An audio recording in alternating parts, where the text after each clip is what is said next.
Thank you for joining us today. I'm Dr. Meenal Viz, and welcome to this week's Independent Sage news briefing. Today, we will be discussing how workplaces can be made COVID safe so employees can return to work without any worry. We have a lot to get through today. So we'll start off with a presentation from Professor Oni, who will take us through the latest coronavirus figures. So Professor Oni, thank you for being with us today. Thanks, Reena. Okay, so I'll just be taking us through the latest numbers across the UK up to yesterday. And as usual, these are combined data from those different sources. We'll touch on the number of new deaths from COVID since the last presentation, hospitalized admissions, number of new cases in the hospital admissions in England, new cases in the UK, a little bit about the positivity rates and where we are with the strategy moving towards zero COVID, and then we'll summarize. So I'll start you off with the end, with the key headlines, which is the deaths continue to decline and plateau, and similarly hospital admissions have plateaued at about the same level as they have been. The number of daily cases continue to rise slowly, and as you will see, this is quite a steady rise with the highest numbers for a few months. Positivity rates overall remain higher compared to July, and this is largely due to Pillar 2 testing in the community. The daily cases per million has increased quite significantly in all of the nations except Wales, compared to the 7th of August. Okay, so those are the headlines. Now into more details. These are the figures for the new deaths from COVID per week. And reminder, these are the registered deaths where COVID is mentioned on the death certificate.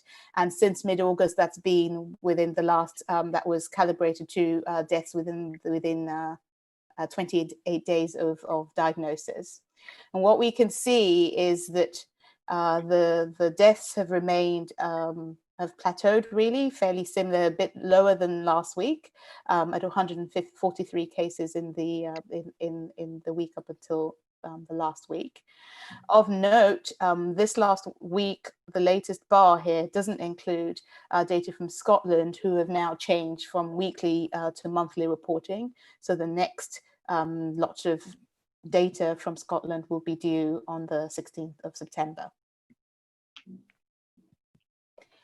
In terms of hospital admissions, we saw a couple of weeks ago that the 7-day rolling average had started plateauing, and it continues to stay flat overall, not getting lower, but certainly not increasing either. And we could come into discussion on some of the reasons potentially for that, but that has remained flat in the last week. Now, this is possibly the most concerning slide, which is the number of new UK confirmed cases, those who have had a positive test. Up until yesterday, on the 27th of August, we've seen the number of cases go above 1,500 for the first time since early to mid-June. It was the last time we had numbers this high, and obviously this is a cause for concern and something that we'll need to keep a close eye on. And one of the reasons we wonder and we talk about is whether how much of this is due to more testing and how much of it is due to a genuine increase. So when we look at the positivity rates, what we see overall is that they're still remaining higher than in July. When we break them up into Pillar 1 and Pillar 2, reminder, Pillar 1 is the institutional test and Pillar 2 are the community setting tests. What we see is a lot of this increased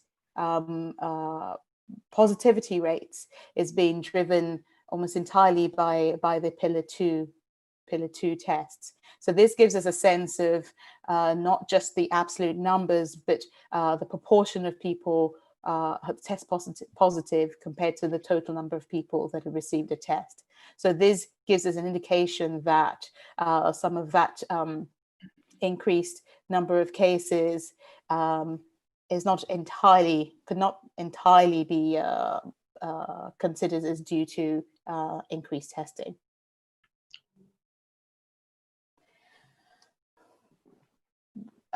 This vies for a close second in terms of concerning slides of the day. This is looking at remember we've talked about the elimination threshold, talking about moving towards a zero COVID strategy where we have less than 1 case per million people.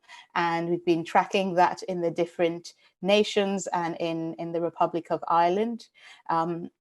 That's the black line is the elimination threshold. The red horizontal bar is where we were on the 10th of July. And the arrows, the bottom of the arrows show where we were 2 weeks ago. Apart from Wales, it has roughly stayed about the same compared to 2 weeks ago. We've seen an increase in the number of cases per million in England, Scotland, and the significant increases in Northern Ireland and the Republic of Ireland. And this is something of concern, and we can talk about it, particularly in the context of the return to work and what the implications of those are for. So just to summarize, bringing back the headlines that I started off with, it's great to see the hospitalizations, admissions continue to plateau and deaths not increasing, but we are seeing this steady rise in number of cases, and the highest we've seen since early to mid-June, with the positivity rates that remain higher than July, primarily due to testing in the community. We're seeing the daily cases per billion most certainly going in the wrong direction in terms of a zero COVID strategy. And it's been great to see the different governments and institutions that signed up to the zero COVID strategy, but it's important to note that this is not going in the right direction at the moment. And lastly, in light of these increasing cases, isolation, and we've talked about this every week, isolation is a critical part of interrupting the transmission of disease. So it's all well and good finding and testing cases, which is incredibly important, but in order to interrupt transmission, you need to identify contacts, and we also need to isolate both cases and contacts. And this is part of a strong find, test, trace, isolate, and support system.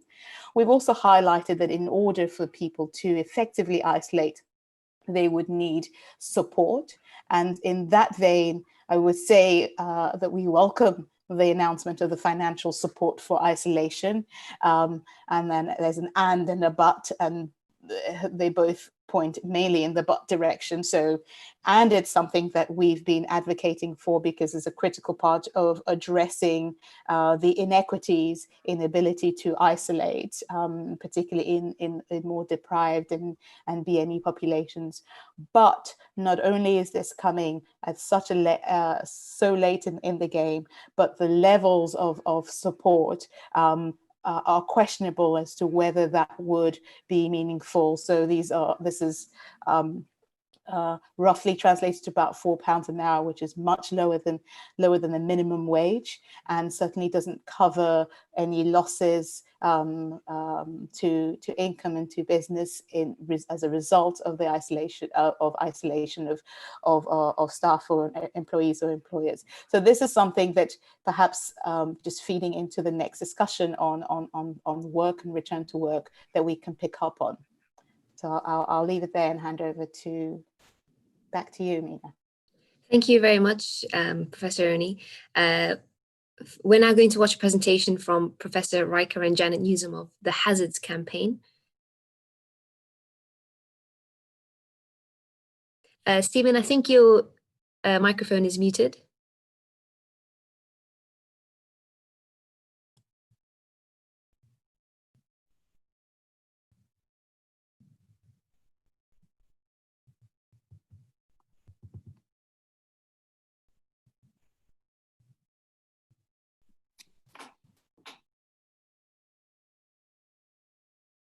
Oh, sorry. Okay. I'll start again. Sorry about that. So we're going to talk today about return to work, and clearly return to work is probably the main issue in the news headlines today with the government's announcements. So what we're going to do, myself first and then Janet Newsham, is to talk about the document, the consultation document on a safe return to work, and we're going to unveil our Safe Workplace Charter on COVID-19. This is a joint production, if you like, between ourselves and Independent Sage and the Hazards campaign. So first of all, I'm going to talk about the general context, and then Janet is going to talk in more detail about what we're proposing. So can we go to the next slide? When in the middle of July, over a month ago, on July the 14th, Boris Johnson announced a return to work, he made it clear that the government was not going to take responsibility for this, but was going to hand it over to the discretion of employers. So he said, we're going to give employers more discretion and ask them to make decisions about how their staff can work safely. And now today, over a month later, Grant Shapps announced what we're saying to people is it's now safe to go back to work. And your employer should, and I stress the word should, have made arrangements which are appropriate to make sure that it is coronavirus safe to work. So again, you get this stress on what should happen, what should be going on. And in essence, what we're saying is, given that this is a matter of life and death, should is not good enough. We need to ensure that workplaces are safe, and we need a series of clear regulations to make sure that that happens. So can I go on to the next slide? Let me just start off by saying something fairly obvious, but I think it's worth stressing, which is why this issue is so important. Because if workplaces aren't safe, it obviously puts the workforce at risk.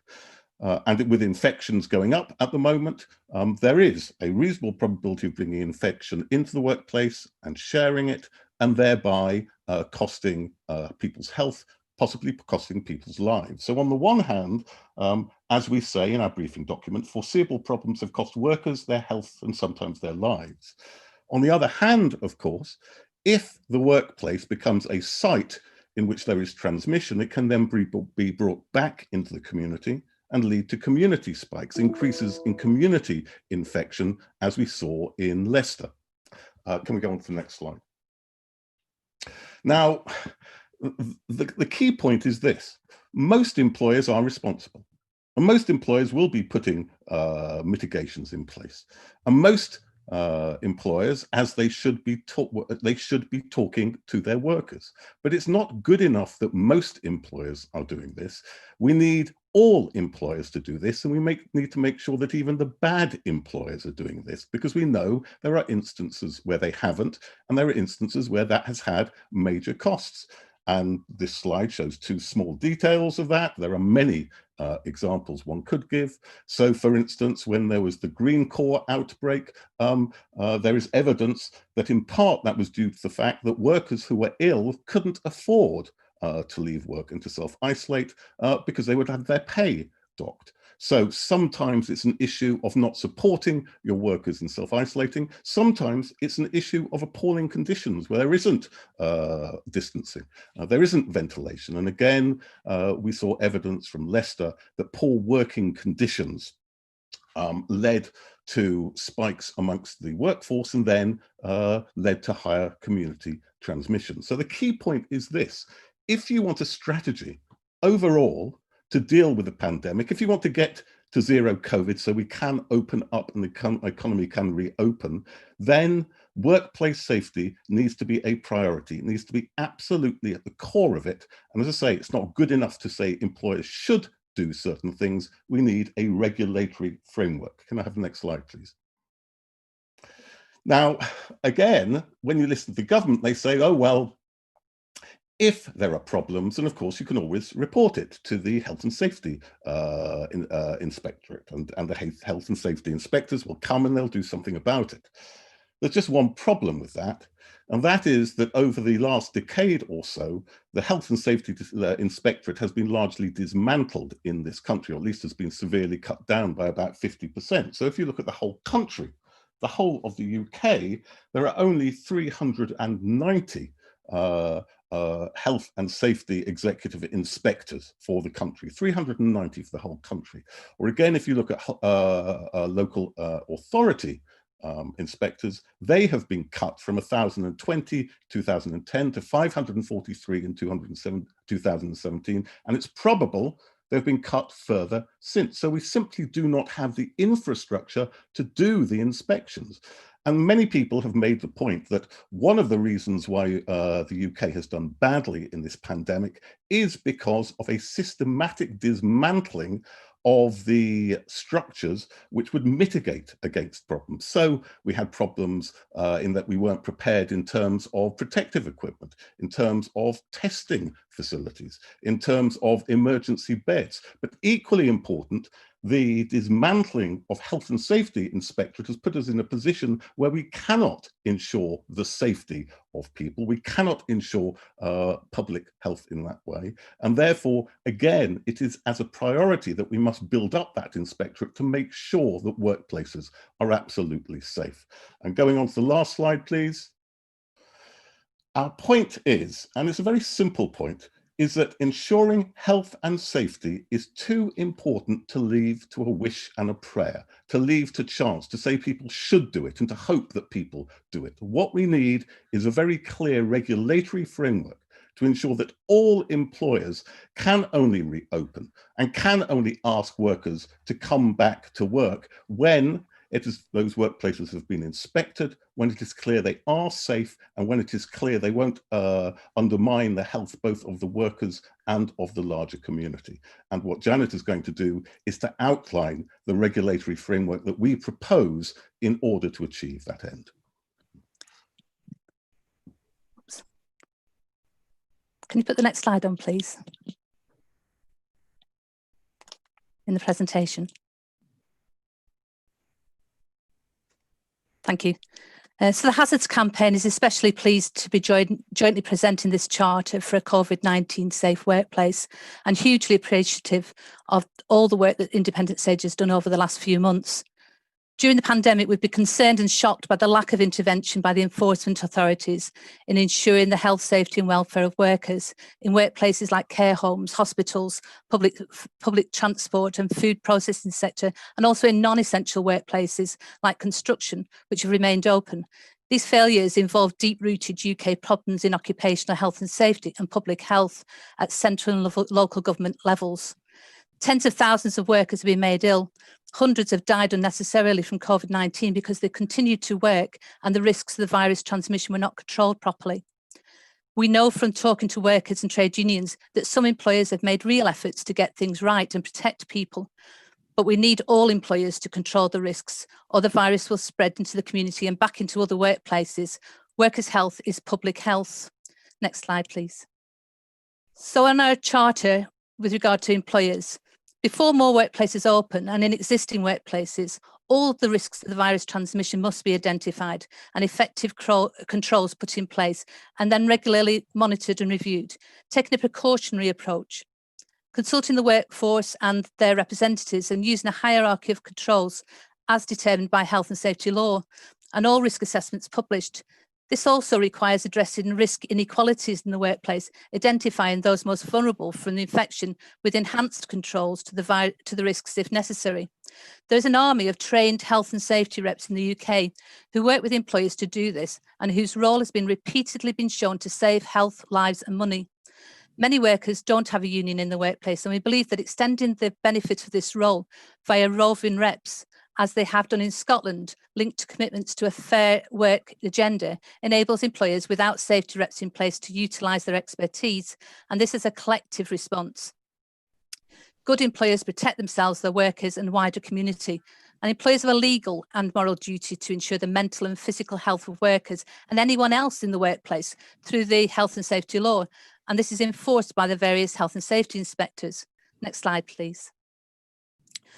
The Health and Safety Executive and local authority inspectorates have had massive cuts, as Stephen has outlined, to the budgets over decades. There is insufficient numbers of inspectors who can provide the information, advice, and if necessary, the enforcement to cope with the increased role in the pandemic. But that doesn't mean we shouldn't demand that their role is enhanced and more inspectors employed.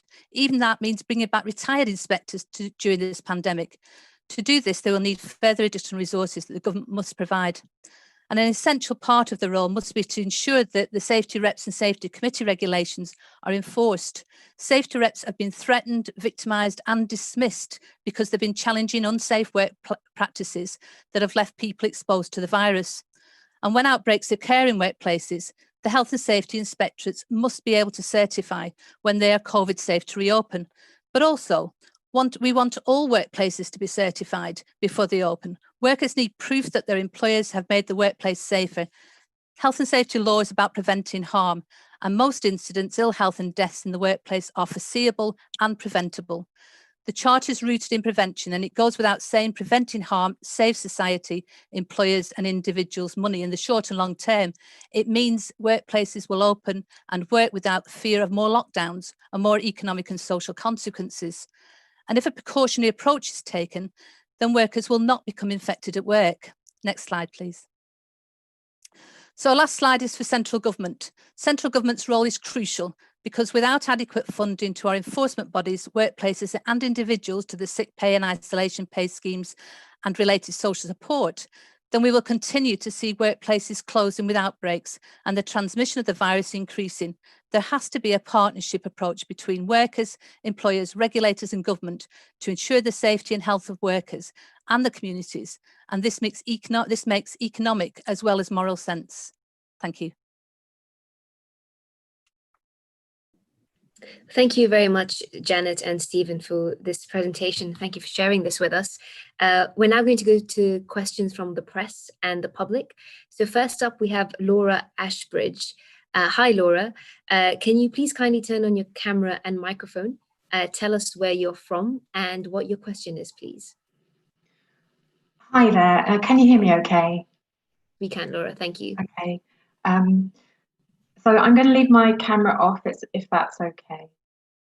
So my question is about extremely clinically vulnerable people returning to the workplace. I'm on the shielding list because I'm on immunosuppressants and steroids. I've been working from home since the lockdown, and now I'm thinking about whether to return.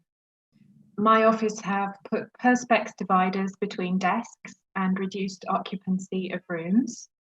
I would be in a room with 2 colleagues with an open door to another office. There's shared access to the room throughout the day for other colleagues to use equipment. There's no air conditioning. There are windows, but I don't think they'd be open in the autumn and the winter. Face coverings have been provided, but I don't think they're being worn by my colleagues. So I'm worried about aerosol transmission. And my question is it really safe for me to return or should I continue to work from home? Thank you. Thank you for your question, Laura. Would one of the scientists like to answer this question? Yeah, Dean Pillai, yes. Thanks, Laura, very much for your question, and I'm sure your experience and your concerns are shared by many as workplaces open. Clearly, your employers are thinking about how best to deal with this, but in the end, you've got to be confident that the environment is such that you are protected as much as possible, given that risk is never completely disappears. I think the practical things around making workplaces safe clearly involve masks. And I do think that if masks have been provided, then and masks are there, primarily actually to protect others around as well as those wearing the mask, then I think you should ask very clearly about the obligation of your co-workers to wear those masks. And if it's left voluntary, then I think that then you do have a case to keep that discussion going with your employees. The other obvious thing that you touched on is ventilation, and keeping windows open in the absence of the most highest level of air conditioning, which generally is not widely available, then I think that's a very reasonable thing to ask. So I would feel confident, and without knowing the details, I would feel confident if I was you, to query your employers around this, and a risk assessment done of the workplace that allows you to be confident about you going back to work. Thank you, Dean. And does anybody else have anything to add briefly? I think Nick wanted to add something to this as well. So I'm Nick Parle, I'm Chief Executive of the Society of Occupational Medicine, and we're a professional body for occupational health professionals.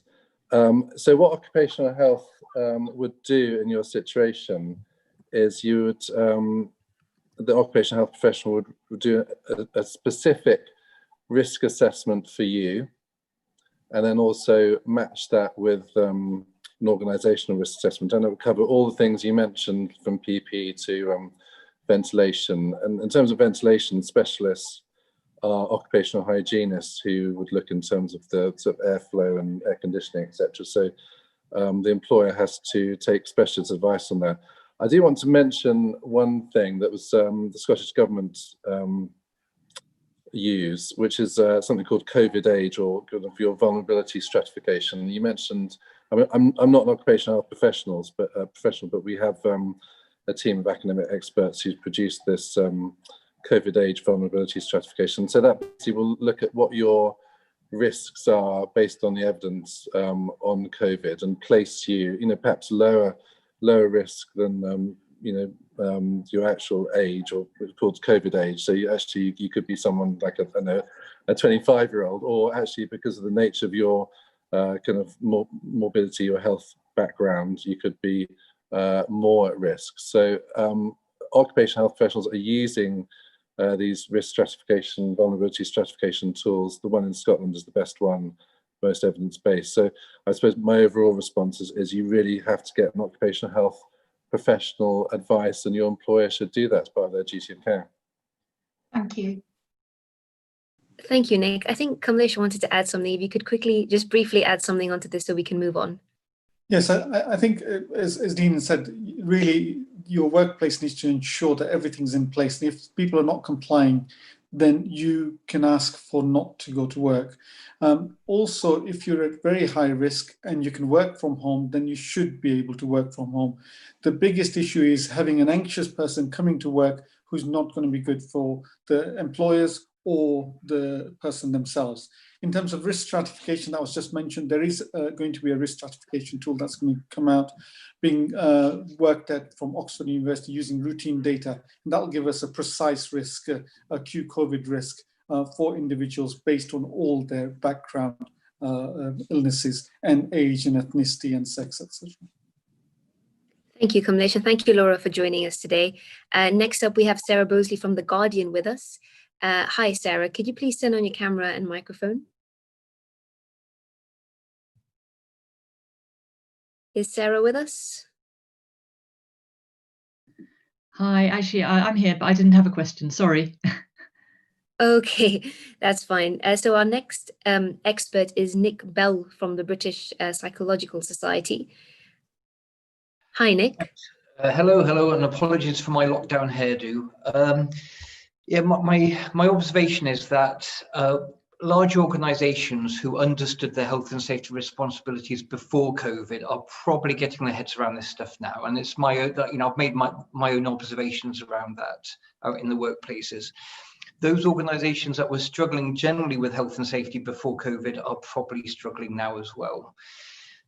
I first of all want to say, excellent report. Thank you ever so much for all the hard work that's gone into it. in there, you've said that maybe industry guidance might be a little bit less reliable, and I totally agree with that, than official guidance. I am wondering, however, whether your actions that you're outlining, which are entirely sensible, they're kind of pitched at the mid to long term. Let's upskill our HSEs, HSE inspectorate, let's get out there doing more inspections. I'm wondering whether in the short term, we need to be working with industry partners. For example, the Federation of Small Businesses, the Federation of Master Builders, with some of these health and safety accreditation schemes, maybe with insurance companies, farmers' unions. My suspicion is that the smaller companies or the less informed companies out there, they may not get their heads around the government guidance, but they may be picking up and responding positively to industry or trade body case studies, success stories, and so on. And I'm just wondering whether within your charter, we need to be reaching out to these industry bodies, trade bodies, unions, insurance companies a little bit more than we're currently suggesting. So I'm going to hand that back over to the panel.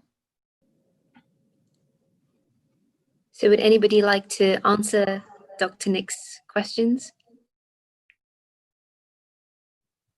Zubeda. Thank you very much for that, Mina, and thank you very much, Nick. I don't know if I can answer your question directly, but I certainly would support the fact that we should be working with the Federation of Small Businesses and basically any organization that represents small businesses, because really that's where the issues are. We've also got issues, as Stephen rightly pointed out, around the fact that we've got rogue employers. I mean, generally speaking, the good employers, as you rightly mentioned, Nick, will be the larger employers who have been going out of their way to ensure health and safety. But it's the smaller employers and the rogue employers and the sweatshop employers.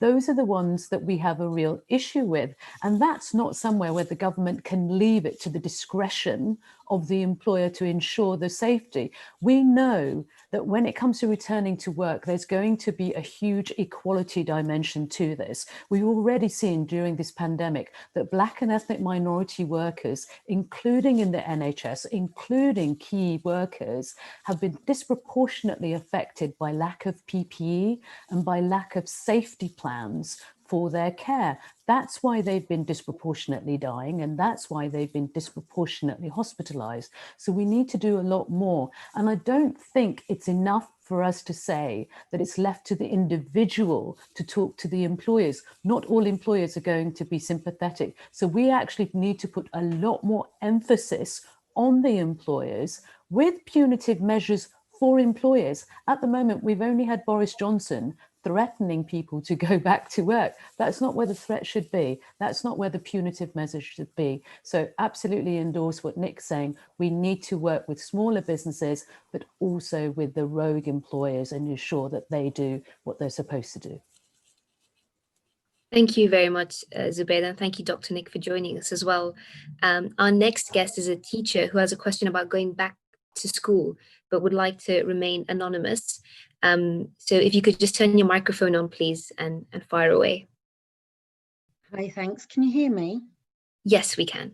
Fantastic. Okay, so I'm returning to work in a secondary school, looking forward to seeing the students again and giving them the education they need and deserve. But I'm concerned about schools not being held to the same standards of COVID safety as other workplaces. If students are not socially distanced individually, I'm concerned there'll be a potential greater concentration of virus in the air around them, especially given the lack of masks and inadequate ventilation. They'll be sitting about 10 centimetres apart on double desks. And I'm just wondering if my assumption is likely to be a valid one. So if so, does that then not mean that even 2 meters from such a potential concentration of the virus in the air is insufficient, or at the very least, a lot more risky? And there's new evidence now that asymptomatic and pre-symptomatic people are likely to be a major reason why the pandemic has spread so far and so quickly. children of this age are at least as likely as adults to spread the virus. Does this not mean that we need more precautions like the routine FTTIS in schools, which isn't in place, and masks in the classroom? I know that masks are not ideal in this environment, but surely the spread of the virus from the school to the local community is even less desirable. Why are masks not more important in the classrooms where they're sat for an hour at a time without social distancing or appropriate ventilation than in the corridors where they'll only be passing each other briefly? And it's also my understanding that the guidance says that only the person showing symptoms should be sent home.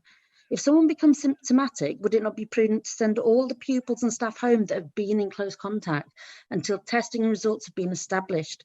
I appreciate it's going to cause greater short-term disruption, but I'm deeply concerned that without this, the virus could spread through a school like wildfire, causing even more disruption and potentially a local lockdown once the virus is taken home and spread, where we know it's more likely to happen at home.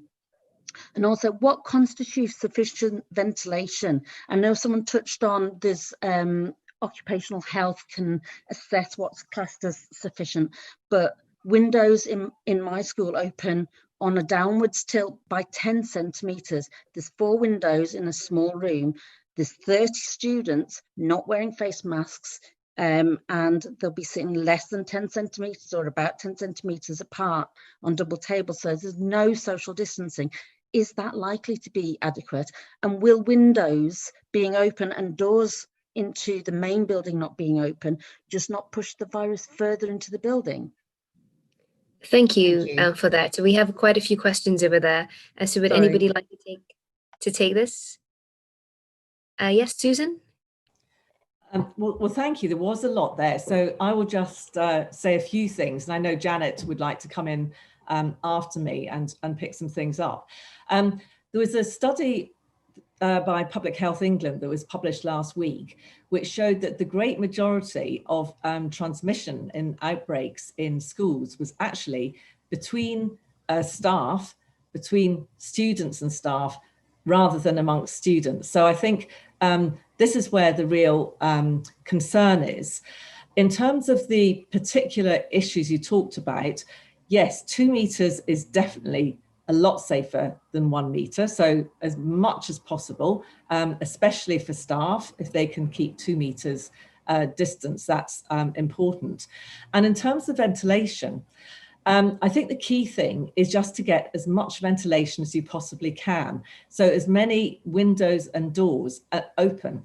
And if that means that children come in with, and teachers come in with extra clothes, I think that's worth it. And when I was young and we didn't have central heating, that's what we did. And it may be that we need to look at changing some of our behaviours. And before I hand over to Janice, I also want to say that whilst there are the risks that you raise about schools, and whilst that's a great concern when we don't have a well-functioning test, trace and isolate system, schools are also very good places, as you know, for teaching children knowledge and skills about the nature of the transmission and the kind of things that students can do themselves. In terms of face masks, my own view is that 12 years and above, they have to wear them in shops and transport outside of school. And it does make sense for them to wear them indoors in schools where they're in enclosed spaces. The mask will only stop some of the virus, and one has to be very careful about what happens to masks. Are they put down on surfaces that then can become infectious and transmit? Are they put into pockets beside mobile phones, and then the mobile phones are taken out and shared around? You know, you can see the ways in which masks could actually transmit virus.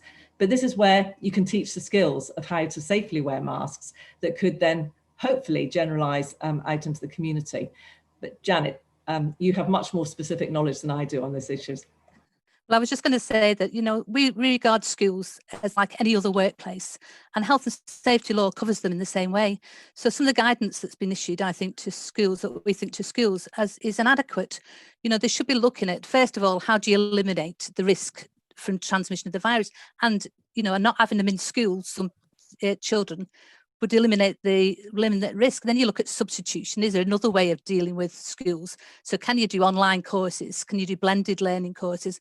And you look through the hierarchy of controls to try and make sure that you've got all things in place. And it goes down to isolating the person from the virus, or the virus from the person. So what can you put in place to do that? Is there, so social distancing is absolutely essential in those circumstances.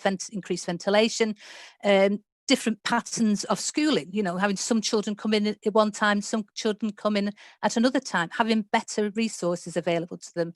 And then PPE, the face masks, is the last resort, because that's an individual control of the risk. So everything else we're looking at is in terms of, a collective approach to that risk, increased ventilation, all those things. But if there is still a residual risk, then there has to be available proper PPE. And it's not just face coverings that we're talking about. We're talking about proper face masks at a particular standard. Otherwise, we're not controlling that risk. So that's another debate that has to be had, really, as to what level of standard of face coverings, face masks is available. And in our view, certainly from a worker point of view, it should be face masks. And, I think in terms of children wearing them in schools, it should be face masks in that environment. Thank you, Janet, and thank you, Susan, for answering those questions. Next up, we have Michael from PA. So, Michael, if you're there, can you please turn on your camera and microphone? Hi, good afternoon, everyone. I just wanted to know, we've heard a lot about the sort of media campaign that's sort of going on from the government next year that's aimed on encouraging people to stop working from home. I was just wondering if anyone had a comment on, or how you'd sort of describe that. Do you think the government are being too heavy-handed or rushed with this? And are we, as a nation, really ready to stop working from home properly and get people back? Thank you. I think Zubeda was quite keen to jump into that, so we'll let Zubeda answer that question. Thank you very much, Michael. It's extremely concerning the way the Prime Minister has presented this argument, as though people haven't been working from home or struggling to work from home. It's not a straightforward thing. We know, for instance, that while some of us have been working from home during lockdown, there have been many people that have been forced to go to work because they've had to choose between bringing food on the table and working, and that's not been a positive choice. We also know that it's been a struggle for many women balancing childcare and working. It's not been easy, but we've done it because it's been the safest way to proceed. It's the only way we can keep COVID-19 cases low. Threatening people to go back to work without ensuring that workplaces are safe is not the way to proceed. The only way the public can be confident that they can go back to work is if they know it's safe. And the government needs to do much more to make it safe. Threatening people isn't the answer to this problem. Thank you, Zubeda. I think Kamlesh would like to add as well. There's been a number of surveys about working from home, and I think we need to look at those surveys. And some of them are saying people are happy to work from home and they've been more productive. There are others saying they're missing the social interplay that they get at work. And so I think it needs to be a choice. And if it is possible to work from home and the individual wants to work from home, they should be allowed. But there are some people who want to come back to work and start working and get the social interactions that they're getting from work and the productivity that they're getting from work. Thank you, Kamlesh. Thank you for answering that as well. Next up, we have Sarah, who's another one of our invited experts. She's the General Secretary of the Bakers Food and Allied Workers Union, and who's asked to be part of our consultation. So Sarah, thank you for joining us today. Thank you for the invitation, and my contribution is going to focus on the implications of statutory sick pay. Many of our members in the food industry have worked continually through the pandemic, many on low pay. According to the TUC figures, statutory sick pay is the equivalent of 29% of average pay, and around 2 million workers are excluded from receiving it because they earn less than £120 a week. £95.85 a week, or just under £13.70 a day, is not enough to live on. And if you have a household, which we've seen a few times, especially in Greencore, of say 4 adults who all work in the same factory, all isolating at the same time, that can have a devastating effect on their ability to cover their monthly outgoings, their rent, the council tax, the utilities, or even eat or get to work once the isolation period is over. Employers who aren't paying their workforce company sick pay, which is in most cases is full pay, for doing the right thing and staying at home and isolating if they're showing symptoms of COVID or testing positive, are effectively penalising their workforce for doing the right thing for their colleagues and their community, because they're stripping them of their pay, and in place offering breadcrumbs of £95.85 a week or nothing at all for those 2 million workers, and that's disgraceful. As a result of facing such a cut in wages or the prospect of receiving nothing at all, workers are more likely to go into work, passing off their symptoms as other things or playing them down, as the alternative for them as an individual is not being able to eat or cover the costs of their home or provide for their family. And once furlough ends, because a lot of employers have utilised that through the pandemic, instead of isolating people and paying them statutory sick pay, they've put them on furlough for a period of time. The reality is, for many more people, this is going to impact them as well, as is the risk of exposure. Not to mention the start of evictions again and the implications of that for those who have not only had to isolate once, but numerous times, receiving little or no pay as a result. And we as a trade union are working with Don't Leave Organise to call on the government to go further and legislate for full rights to at least 6 weeks of company sick pay for all workers from day one at 100% wages, and an average of 12 weeks for those on 0 hours contracts. The scheme would be funded by employers, those that don't currently pay company sick pay, and after the 6 weeks we're calling for them to pay a higher level of statutory sick pay, and for that to kick in for the remaining 26 weeks at a level in line with other benefits, so people aren't shoved into poverty for being ill and doing the right thing.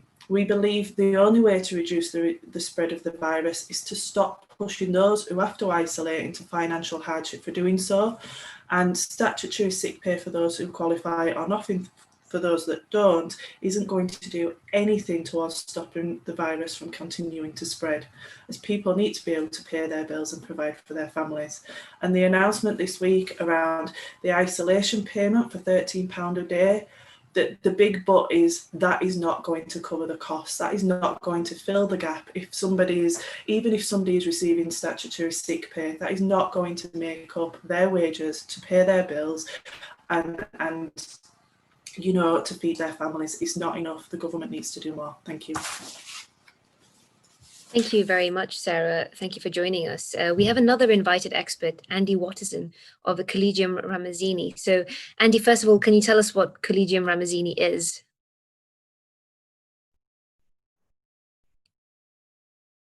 Is Andy with us? Yeah, it's an international organisation of occupational physicians, occupational health and safety professionals and public health specialists from 35 countries who are working on a range of hazards and have been working on COVID for the last 4 or 5 months. I just want to say that we fully support the Charter.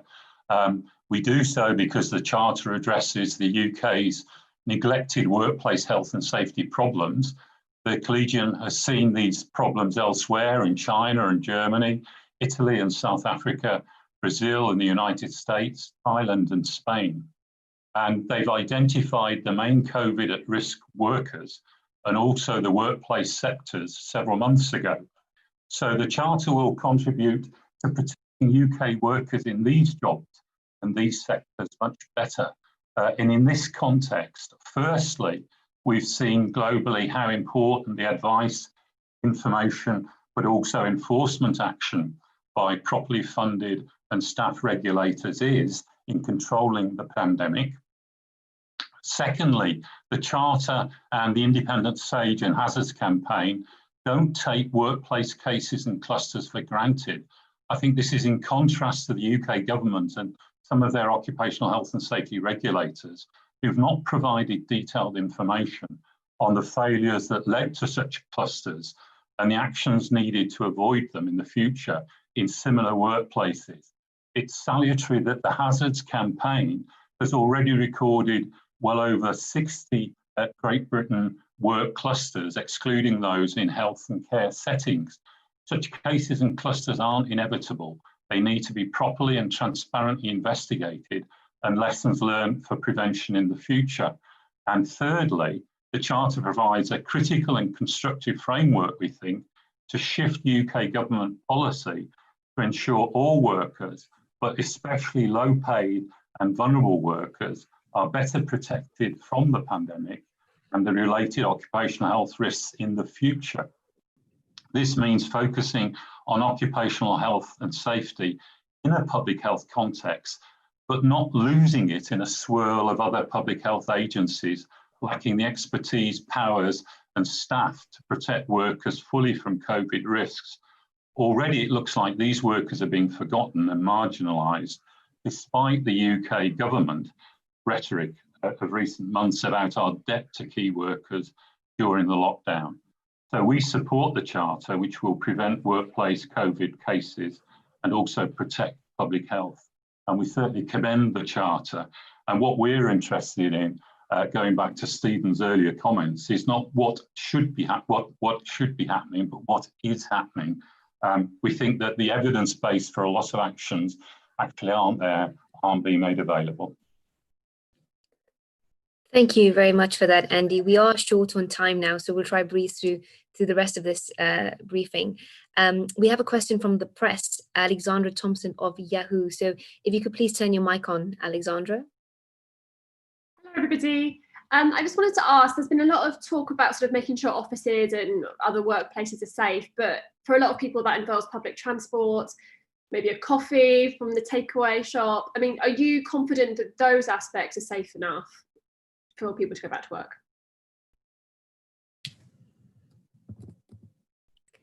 Susan, would you like to answer that? A very important point. People have to get to work and have to get home from work. People have to get into buildings, often with other people, before getting to offices. And the simple fact is that the more people have contact with each other, the closer they are and the longer period of time they're in contact with each other, the greater the risk of transmission. There's no getting away from that. The concern about the timing, about encouraging a return to work of those people who don't need to go back to work at the moment, is we've got a situation where we heard right at the beginning of this hour that the daily transmissions is actually beginning to accelerate, having been rising steadily. We've also got a situation where schools are opening and universities are opening, where people are coming from all over the world to start a new term. And in these situations, inevitably, there will be outbreaks. We've also got a situation of the weather getting colder and damper. These are both conditions that the virus enjoys, likes, will increase transmission. So in general, this is very much a situation where we should wait and see, given the priority that everybody's got for schools, see how that goes, see how university term goes. And then if the transmission rate hasn't carried on climbing up and is at a low level, then I think we can begin to think about people returning to work if they can work at home but would prefer to go back to work. Thank you, Susan. Would anybody like to briefly add to Susan's comments? Yes, Stephen. So coffee shops are workplaces. Public transport is a workplace. And our recommendations apply to all of these. Again, it's not just your office where you need a COVID-safe plan, which needs to be comprehensive and which needs to be inspected and which needs to be approved before you open. That equally needs to be true of coffee shops. It equally needs to be true of public transport. And the issue here comes back to the issue of should. And the problem we're having is we have a government which is indulging in magical thinking. It thinks that should is the same as is, saying that employers should make workplaces safe is going to mean it happens, or coffee shops should be COVID safe. It's not good enough. We need regulation to make sure that we are all safe at work, on the way to work, and when we relax from work. Thank you very much, Stephen. We have another member of the public, David Ward, who works in Norfolk and the NHS. David, if you could please keep your comments brief and let us know what your questions are for our experts today. Thank you, I will. I just wanted to ask, given that we are rapidly approaching the winter season, a lot of us have not been out very much, and possibly as we start to emerge, going to be exposed to a whole lot more bugs and such things like that. I'm expecting there will be an awful lot of winter sniffles that are in circulating in the community. And my question fundamentally is, how should we deal with that? How should we respond to that? Should we treat every as a potential infection risk and isolate? Thank you, David. Perhaps Nick Paul, who's CEO of Society of Occupational Medicine, could help us answer this question. Yeah, I mean, I probably need a bit of clarification just about the question. Is it about the kind of occupational hygiene, the airflow, and the concern as as winter approaches of that, or sort of individual cases? Can you just clarify just really quickly, because I know time's short? Sure. It's specifically with an eye to COVID infection control. I suppose the thing is that I am anticipating that there are likely to be a lot of infections and bugs circulating, and the question is, how do we distinguish between a standard winter rhinovirus and some sort of potential COVID infection? Yeah, well, that's a good point. I mean, I think that's why the flu vaccination is so important to take that out of the equation, and occupational health is part of that. Well, again, it's about kind of the risk assessment and people getting advice from occupational health and when they should stay at home if they are sort of showing some symptoms. I mean, for example, on temperature checking. I mean, temperature checking, these tools that people use are not very effective in a way, but actually if you've got a temperature, you shouldn't be at work, and maybe it's something else, it's not COVID. So I think there's very basic things. And if you've got a cold and you're sniffling and snuffling, then you shouldn't be at work, and if it's COVID, well, that's a whole different ball game in a way, but there's basic kind of health that's needed. So I suppose my overall point in having sort of 2 minutes to talk about occupational health is that it is there to help people return to work and provide evidence and advice, and people use employers as a trusted source, and employers then defer to occupational health, and they're the people who sort of work out the difference between where the evidence is and where it isn't, and can provide sort of knowledge on that. So and clearly on some of these outbreaks, occupational health hasn't been there. We want to work more with sort of public health, and as we enter the flu season on that. And I suppose what we're calling on is we know only half the workforce has got access to occupational health, and it should be comprehensive. Many countries have a comprehensive occupational health service. In Finland, they've got 500 people sitting in a kind of Finnish centre for occupational health. Why haven't we got that in the UK, where advice is produced very rapidly? We've been doing our best in terms of things like return to work, things I've been showing on the chat in terms of the Scottish vulnerability assessment and our return to work toolkits. But frankly, the investment hasn't happened. And when the NHS was set up, occupational health wasn't part of that, because it was seen as the employer's responsibility. So I suppose we're lobbying now for the comprehensive spending review to invest in occupational health. There is a government work and health unit, and we'd hope the Independent Sage would support universal access to occupational health, which is what we're calling on. We've got support from the BMA and trade unions and others on that. I think I'll leave it at that, and hope people take on board what occupational health offers, sitting between the employed and employee, providing expert advice. Thanks. Thank you, Nick. I think Alison wanted to add something. Alison, you need to unmute your mic. It's a really good question. And of course, occupational health has never been, unlike many other countries, has never been considered a core specialty in the NHS, and that is, we're seeing the consequences. But I think the other issue that you're referring to is, what do we do about the fact that we're going to see a lot of upper respiratory tract infection, ordinary viruses and influenza, and then this conflation with, is it COVID or not COVID? And I know already a lot of GPs around where I'm living are reporting that they're seeing a lot of viruses again because of children mixing. And this is why I think it's really a tragedy that general practice was cut out of community and community reporting of COVID. So as a result of that, John Deeks's big evidence-based review showed we know very little about what's happened in the community and very little about the community symptoms. So the government really needs to act very much faster to reintegrate the COVID system into primary care and work with primary care, public health and occupational health. And this is where we're seeing the fragmentation and fracturing of the system, because symptoms are really important, and so is the clinical diagnosis when it comes to looking at the tests and interpreting tests, because we have to remember some 30% of tests are actually false negatives. So this is why it's really important. And the first port of call for the sick worker really ought to be their general practitioner. And that's where they should really be starting off. And Thank you, Alison.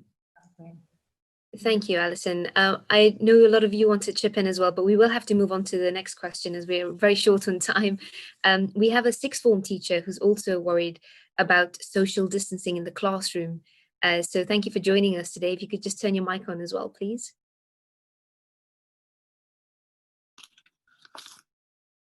Hello there. Can you hear me? Yes, we can. Yeah.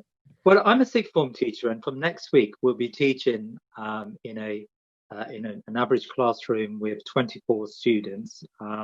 The students will be placed in pairs, but they'll be facing the front, and there'll be somewhat of a distance between us and the students. But we're teaching for up to 2.5 hours in one session, and I'm somewhat worried, I suppose, about whether that is COVID safe, and these are young adults, so they're 16 to 18-year-olds, and I get the feeling that sometimes, when we hear from government advisors, they conflate the word children to mean a whole array of age groups. And from my side, the worry really is that these are young adults who can pass the virus on like any of us. So it'd be great to get your expert advice on this. Thank you for your questions. Who would like to take this one? Zubaida, would you like to go ahead? Yes, I mean, I can't respond to you in a medical capacity, but what I can say is that Independent Sage in our schools report and in discussions have recognised the fact, as you said, that not all children at the different stages of schooling are the same, and that older children might represent more risk, certainly, as you rightly point out, when they get to 16 to 18. I think what needs to be balanced here, though, is the balance of getting schools COVID ready, having a COVID safety plan in schools, which is fundamental to everyone's safety, including vulnerable staff, vulnerable parents, vulnerable children or siblings and so on, getting that right, and balancing also the need for children to be back in schools. At the moment, it feels like education is a gamble for this government, and we can't have that. Children's education shouldn't be a gamble, but the only way we can ensure that schools remain open is to ensure that we get it right with schools. And you're absolutely right to raise issues about children being more risky when they get older. This is where we need more evidence from the government. This is where we need the leadership about face masks, about the combination of face masks, hand washing, social distancing, ventilation. The government at the moment has left it to head teachers to figure a lot of that out. And that is not appropriate. That is lack of leadership, which we desperately need. We need that leadership. So the government needs a public information campaign for parents and for employers about what are the symptoms so that they can take action, but they also need to share the evidence with head teachers and schools about how to get schools COVID ready so that teachers like yourselves feel more assured about their own safety as well. Thank you, Zubeda, for answering that. We have time for one more question today, and this is from Fiona Loud, who's a Policy Director of Kidney Care UK. So Fiona, do you have a question for the panel today?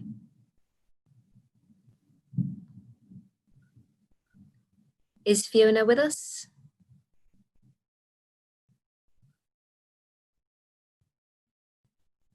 Okay, so I don't think Fiona's joined us today. So we will go on to the next question. We have Anthony Grandison, who's returned to the office, even though he has an asthmatic child at home. So Anthony, would you please present your question to the panel today? Yes, hello, good afternoon. So I've got to go back to the office on the 14th of September, even though I've got a 5-year-old with uncontrolled asthma and is on the shielding list. Since March, he's had 2 hospital admissions, has had 3 courses of steroids. As a family, we've been shielding since March, but now the kids have to go back to school and I have to go back to the office. Should I be worried about going back to the office, and do I need an individual risk assessment before returning? Who would like to help Anthony out here? So Kamlesh, would you like to go ahead?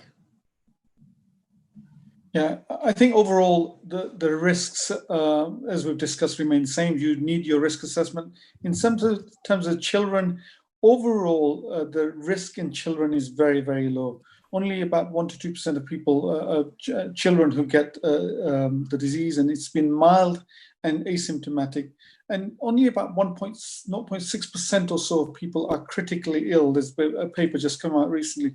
So the risk of severe COVID in terms of admission is very, very low, extremely low. I know even 1 is a high risk, but overall it's low. But we need to balance that in terms of the risk to the children and the risks of not sending them to school and getting the education. And that's the balance that is an individual choice between the parents and the schools. But as long as we've said, you have the environment where you're working in so that you have a low risk of coming back with the virus, and the school is also managing that risk for your child, then overall the risk should be lower.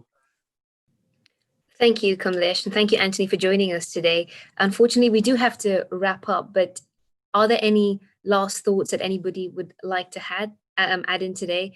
Perhaps David King, if you'd like to share your thoughts with us today. Thank you.